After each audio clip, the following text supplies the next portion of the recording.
Assalamualaikum warahmatullahi wabarakatuh. Alhamdulillah, alhamdulillahi rabbil alamin. Assalatu wassalamu ala asrafil anbiya'i wal mursalin, sayyidina wa maulana Muhammadin.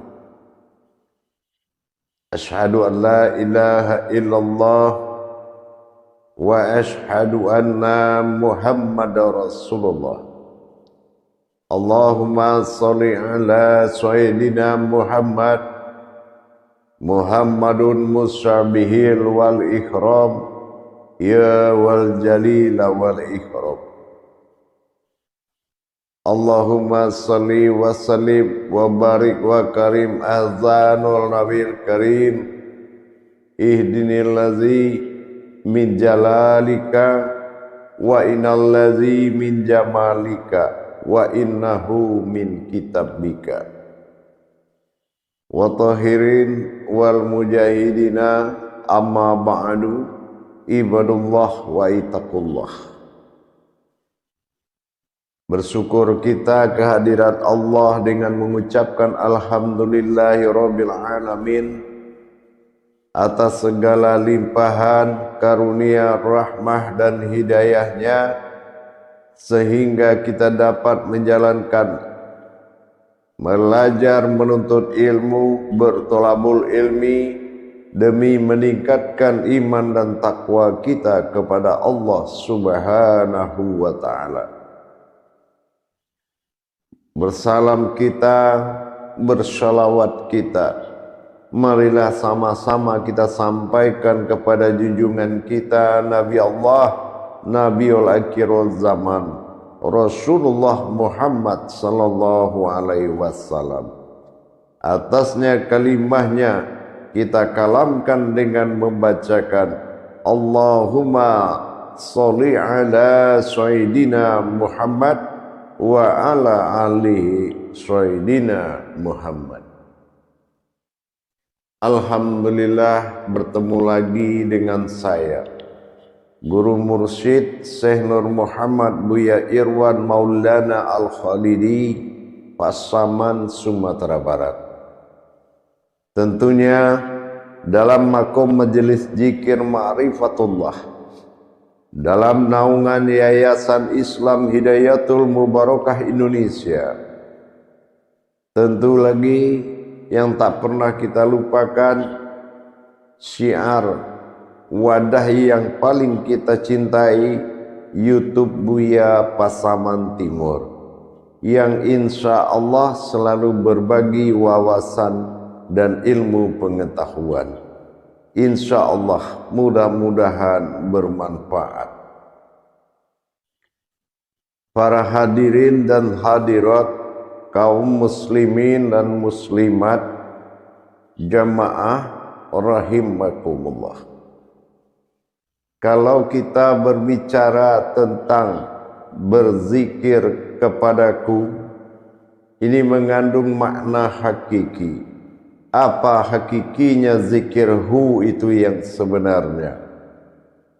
Kalau kita tidak memahami, ini bisa membuat kita jauh lari dari kenyataan dan kebenaran. Kalau ada zikir Allah atau zikir itu bukanlah sebuah zikir yang bisa digolongkan kepada witir.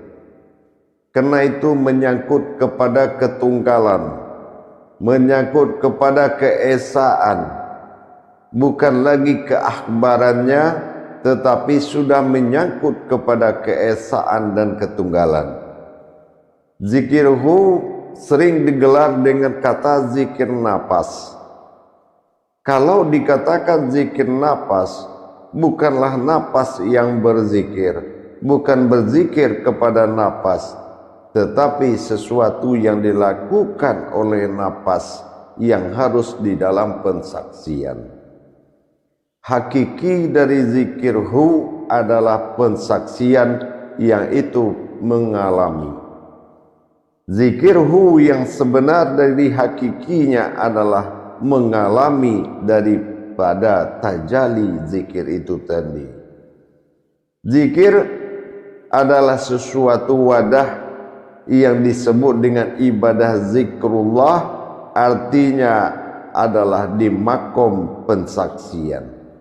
Pensaksian di sini makom hakikatnya adalah mengalami.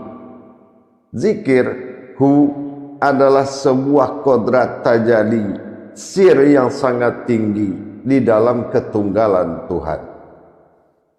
Tidak mudah kita mengatakan hu Allah. Jangan-jangan dia berartikan aku Allah. Kalau aku Allah, ini pensaksian tidak cukup dilaksanakan kecuali mengalami.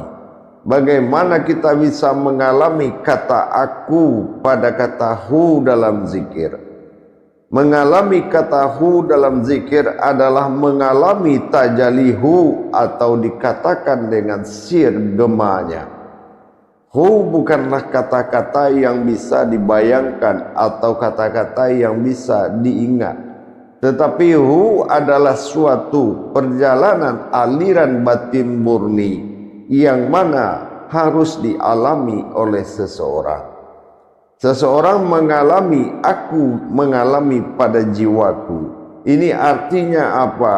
Kita harus mengalami aliran batin murni yang mengalir menjadi napas bagi sekalian alam. Zikirhu bukanlah seseorang yang lagi berzikir.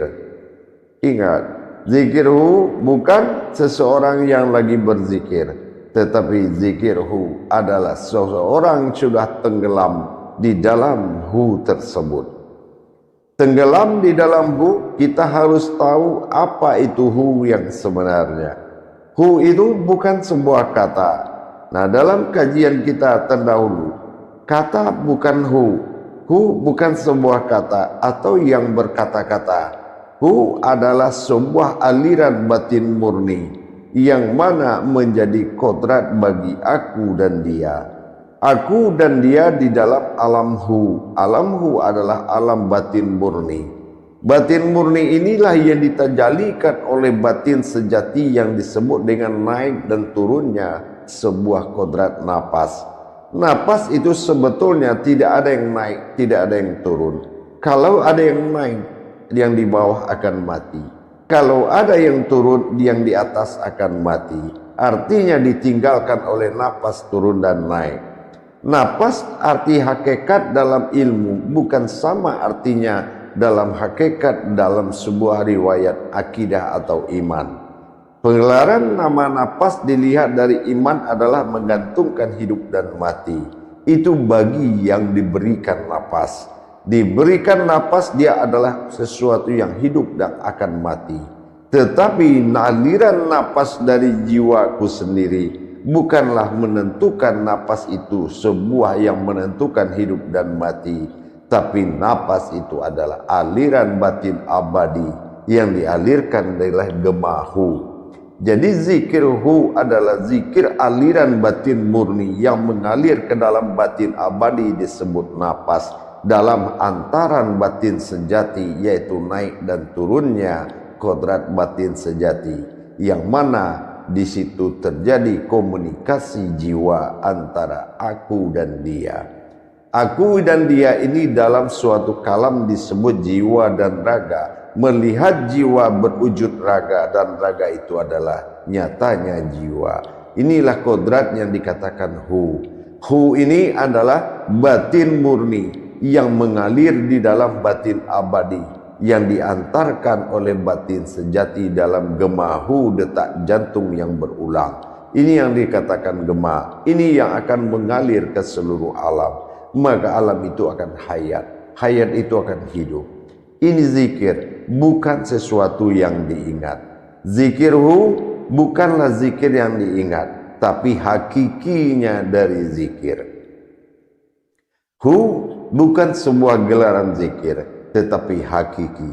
Apa yang dikatakan hakiki? Seseorang mengalami tanpa daya upaya. Dia harus luput di dalam hu. Hu adalah ejaan yang menelan semua kata. apapun yang dia akan disebutkan, hu akan menyatakan kepemilikan tunggal. Kepemilikan tunggal inilah yang membuat seseorang harus mengalami. Jadi kalau untuk kita gelar zikir hu, kita harus bisa mengalami akan batin murni yang mengalir kepada seluruh batin abadi disebut napas. Inilah yang dikatakan batin abadi disebut napas, dia ada digelar dengan kalam ilah. Sementara yang bergerak itu adalah ilahi, inilah batin sejati. Batin sejati dia naik mengantarkan kata, dia turun membawa kata. Ini yang dikatakan batin sejati. Komunikasi aku pada jiwa ragaku terhadap dia pada tak terhingga di dalam napas. Inilah yang dikatakan zikir hu atau tenggelam di dalam perjalanan batin murni. Ini yang dikatakan zikir hu. Jadi bukan zikir itu menjadi sebuah witir. Kalau kata hu Allah menjadi ulangan 2 kali, maka ini akan jatuh menjadi syirik kubro atau dikatakan kafir sindik, yaitu kekafiran rohani. Kenapa ada yang mengaku aku Allah? Ini menyebabkan terjadinya kafir sindik atau kekafiran rohani. Jadi dalam hal ini kita wajib mengetahui hakiki dari zikir, seluruh zikir adalah hu, bukan zikir hu. Tetapi hakiki dari zikir, hakiki dari mengingat adalah mengalami. Itu yang dikatakan zikir hu. Jamaah para hadirin dan hadirat, kaum muslimin dan muslimat dimanapun berada, berhati-hatilah dalam mengikuti paham yang takutnya yang kalau dari halal, dari haram menjadi halal itu tidak ada masalah, mungkin banyak pintu taubatnya. Tetapi menciptakan sesuatu yang halal di dalam yang halal, ini adalah suatu kesalahan. Yang halal tidak perlu dihalalkan lagi. Tidak ada kata halal bihalal bagi ruhani. Yang ada adalah bagi syarak untuk melakukan ijab atau syukur. Tetapi kalau bagi ruhani tidak ada halal di atas yang halal. Semuanya itu adalah mutlak halal. Jadi dalam memikirkan perbuatan ibadah syahadah atau ibadah langsung adalah zikir hu. Zikir hu bukan sesuatu yang kita saksikan dalam suatu perjalanan dan bukan menyaksikan sesuatu gerakan, tetapi luput dan tenggelam di dalam hu. Karena hu adalah aliran batin murni. Hu, coba tiupkan mulut ini, tidak ada kelihatan saking murninya. Artinya hu bukan suatu kodrat, tetapi dia adalah suatu wujud yang mengalir. Bukan dia mengalir dari mana, tapi dia akan mengalir kemana-mana. Ini yang dikatakan napas yang tak berujung dan tak ada berpangkal, kecuali kehendak awalnya, dan wujudnya adalah yang berkehendak. Jamaah para hadirin dan hadirat, laksanakanlah zikir itu. Tidak bisa kita perjalankan. Tidak ada tarikan hu dari sini diarahkan kepada zahir atau disebut dengan sifat isbat. Tidak bisa digelar zikir hu kecuali kita dalam makom ibadah. Kalau kita makom ibadah, kita harus melihat dan melupakan segalanya kecuali wujud Allah semata. Tapi di dalam hakiki tidak berlaku kata wujud Allah. Di situ adalah aku pada ketunggalanku. Aku pada ketunggalanku. Ini makomnya adalah sir usir. Tapi kalau kita melalui ibadah, nah ini sir fil matsuri. Ini artinya zikir hu Allah, matsurinya harus ada nyata. Nah ini dinamakan tingkatnya iman. Ya, tingkatnya iman. Hu ditarik, dilepaskan kepada Allah dalam sifat zahir. Itu akulah Allah. Nah ini adalah sifat zahir. Sifatnya, kalamnya adalah zahirul robbi, batinul abdi. Nah itu boleh di dalam makom ibadah. Tapi di dalam makom aku, ketunggalan, hanya aku. Nah, ini tidak bisa kita berikan penamaan. Tidak ada penamaan terhadap jiwaku dan sifatku sendiri. Inilah karena jauh sebelum ada kata Tuhan dan lagi apa namanya, tetapi aku sudah ada. Ini adalah zikir tunggal. Ini yang dikatakan sebuah hu adalah hakiki dari zikir. Jadi hakiki dari zikir hanya bisa dilakukan dengan mengalami, bukan dengan menjalankan tanpa merasa mengalami. Hadirin jamaah yang dirahmati Allah rahimakumullah. Kita lihat banyak daya upaya saudara-saudara kita mencari kehalalan di dalam yang halal. Artinya apa? Kita jangan membatasi perbuatan sesuatu dengan Tuhan.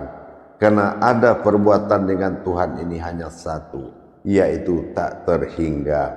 Jadi kalau kita sudah bisa memutuskan perkara batasan dengan Tuhan hanya hu Allah, ini bukan Tuhan. Ya, kalau dengan Tuhan itu adalah tak terhingga. Tak terhingga adalah naluri paling dalam oleh jiwa seseorang menuju Tuhan. Tidak bisa dibatasi dengan iman. Dia harus lepas dalam gua Hiro. Gua artinya bebas, Hiro lepas.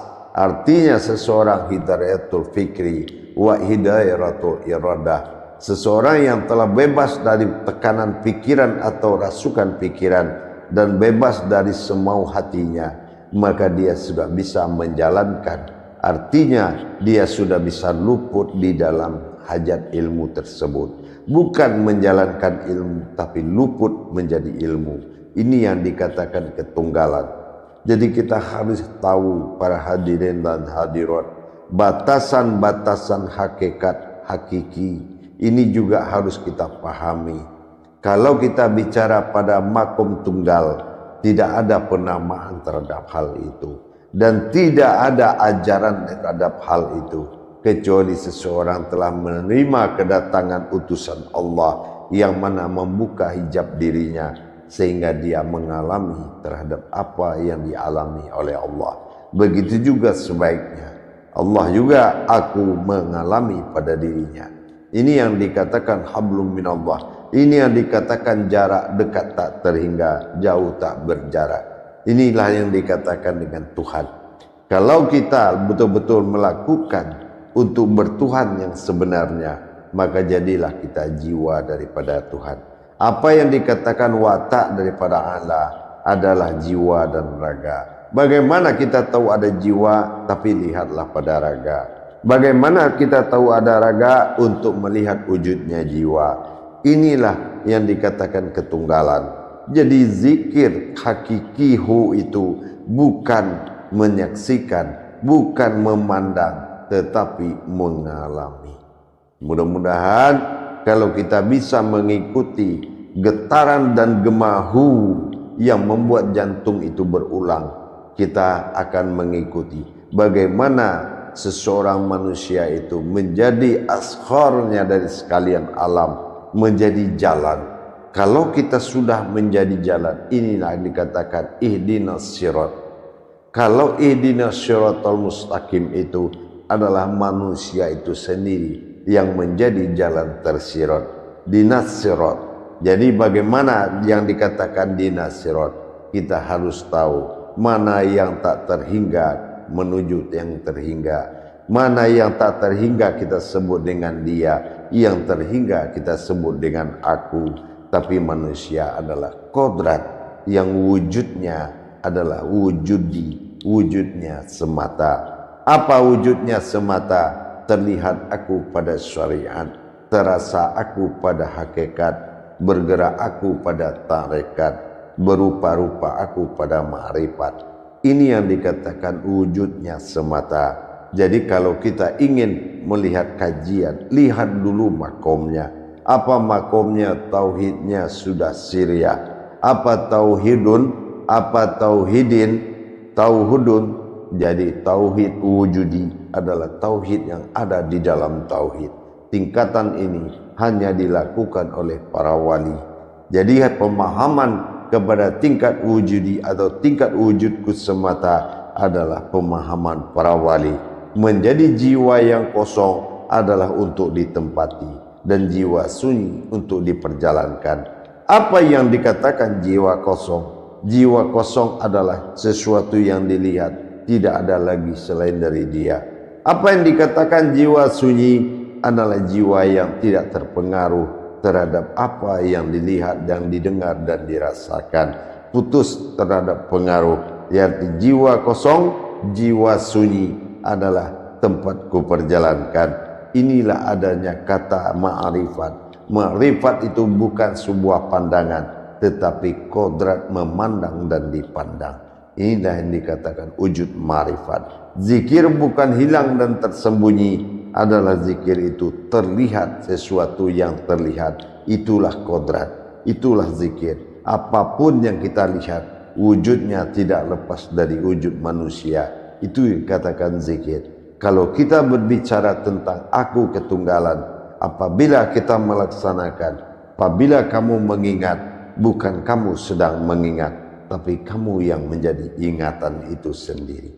Insya Allah, mudah-mudahan hakiki zikir itu adalah maka mudah-mudahan bisa dipahami. Jadi jangan kita berhenti pada ibadah amaliyah, iman atau ilmu, tapi sampailah pada sesuatu yang tak terhingga, karena kita bertuhan. Kalau ada batasan bertuhan, itu adalah amaliyah. Kalau ada batasan beriman, itu adalah agama. Tapi batasan bertuhan itu lepas dan bebas. Dalam arti kata, tidak ada yang mengikat dalam suatu cintanya kepada Tuhan. Tidak ada ukuran sebuah cinta. Mahabbah seorang umat kepada Tuhan tidak menjadi ukuran apapun. Tidak ada bisa ada menjadi ukuran, kecuali dia telah tenggelam dan hanyut dalam rasa dan cintanya kepada Tuhannya. Ini tidak ada ukuran bagi seseorang tersebut. Tingkatan mabrurnya adalah keesaan. Maha Esa adalah Maha Tunggal yang mengalami pada diri. Insya Allah, mudah-mudahan sifat-sifat perjalanan kewalian akan menuju kepada hakikinya ketuhanan. Hakiki dari ilah adalah ilahi. Hakiki dari ada Tuhan adalah hidup. Hakiki dari hidup adalah aku. Hakiki dari aku adalah dia. Ini yang dikatakan tauhid wujudi atau disebut dengan sir tauhid. Memang jarang dipahami sebagian orang, karena memang ini adalah yang dikerjakan oleh orang-orang sebelum kita atau dikatakan para wali. Para wali itu dia tidak melihat, tapi dia menutupi keberadaan Tuhan. Inilah yang dikatakan dengan ijab. Kalau ijab kita belum dibuka dengan tingkatan pemahaman, maka kita harus sami'na wa ta'na dan tafakur atas ketentuan Tuhan. Bukan kita memperbanding-bandingkan ilmu di antara satu dengan yang lain. Mudah-mudahan zikirhu ini bukan menjadi suatu ingatan atau pensaksian, tapi seseorang yang telah lebur di dalam tersebut, di dalam perjalanan batin murni, dalam mengalirkan batin abadi terhadap seluruh alam, disebut dengan nafas. Insya Allah, wa man arafa nafasu wa qad araha illahu. Orang yang tahu mengatakan nafas itu adalah Tuhan, maka Tuhannya adalah aku. Inilah yang dikatakan hidup adalah Tuhan, Tuhan adalah hidup. Apabila kita bermasalah dengan Tuhan, maka dampaknya kepada hidup. Apabila kita termasalah dalam hidup, maka semuanya akan berdampak kepada Tuhan.